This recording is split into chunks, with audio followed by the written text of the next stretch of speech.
క్రోధాత్ భవతి సమ్మోహః సమ్మోహాత్ స్మృతివిభ్రమः స్మృతిభ్రంశాత్ బుద్ధినాశో బుద్ధినాశాత్ ప్రణశ్యతి. కోపం వల్ల మనిషి సరైన ఆలోచన కోల్పోతాడు. ఆ తర్వాత వివేకం నశిస్తుంది. వివేకం పోతే తప్పు నిర్ణయాలు తీసుకుంటాడు. చివరికి తనకే నష్టం జరుగుతుంది. ఉదాహరణ: ఒక అబ్బాయి తన స్నేహితుడితో ఇలా చెప్పాడు: నేను ఇప్పుడు చేస్తున్న ఉద్యోగం వదిలేస్తాను, ఇంకో పెద్ద ఉద్యోగానికి సిద్ధమవుతాను. 2 సంవత్సరాలలో పెళ్లి చేసుకోవాలి. అందుకే అప్పు తీసుకొని ఇల్లు కట్టాలని అనుకుంటున్నాను. అది విన్న అతని స్నేహితుడు ప్రశాంతంగా ఆలోచించి ఒక సలహా ఇచ్చాడు. నువ్వు ఉద్యోగం వదిలేసి అదే సమయంలో అప్పు తీసుకొని ఇల్లు కడితే నీ మీద చాలా ఆర్థిక ఒత్తిడి పడుతుంది. నీకు ఇప్పటికే ఆరోగ్య సమస్యలు ఉన్నాయి. ఆరోగ్యాన్ని కూడా జాగ్రత్తగా చూసుకోవాలి కదా. కాస్త ఆలోచించి నిర్ణయం తీసుకో అని సలహా ఇచ్చాడు. ఆ సలహా వెనుక ప్రేమ ఉంది, ఆప్యాయత ఉంది, స్నేహం ఉంది.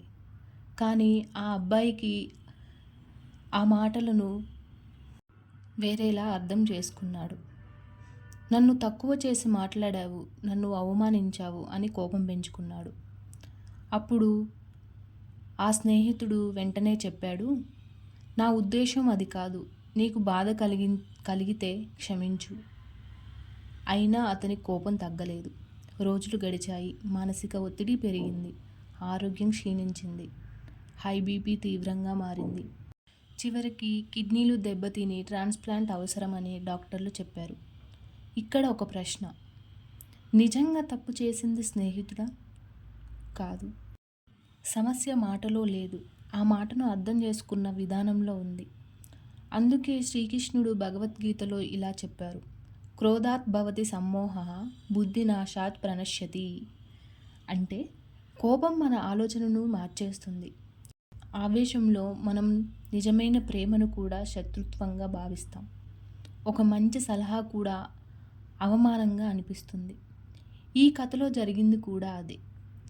ఒక్క క్షణం ఆ అబ్బాయి ఆగి ఆలోచించగలిగితే అతను ఈ మాట ఎందుకు చెప్పాడు అని ఒక మంచి స్నేహం అలాగే ఉండేది. అనవసరమైన మానసిక ఒత్తిడి కూడా తగ్గేది.